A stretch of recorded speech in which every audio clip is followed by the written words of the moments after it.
Israel's cabinet approved a ceasefire with Hamas. Hamas will release about 50 hostages, women and children, in return for 150 Palestinian women and children held by Israel. As Jeff Paul explains, the plan is to release 10 people each day as long as the ceasefire holds. As the fighting continues in northern Gaza, we're seeing significant movement on the diplomatic front. Israel and Hamas agreeing to a deal on Tuesday that will see dozens of hostages, mostly women and children, freed from captivity in exchange for more than 100 Palestinians being held by Israel and a multi-day ceasefire. The deal was brokered by diplomats from the U.S. and Qatar, with negotiations starting almost immediately after the fighting broke out. We've been working on this intensively for weeks, as you all know. I've spoken recently about it with both the Prime Minister Netanyahu and the Emir Qatar.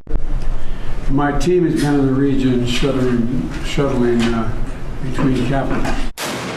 But it's still not clear if this agreement will succeed. The fighting has been intensifying in recent days as Hamas regroups near the Jabalia refugee camp, a huge complex of concrete buildings just east of the city. Palestinian civilians have serious doubts that any ceasefire will hold.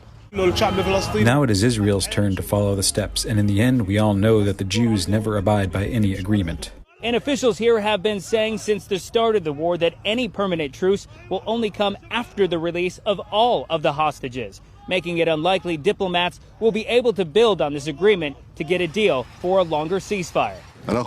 We are currently focusing on a very strong and proactive defense in the north in order to achieve a crushing victory in the south. The first goal, the elimination of Hamas, does not stop until it is done.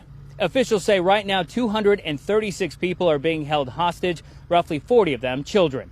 In southern Israel, Jeff Paul, Fox News.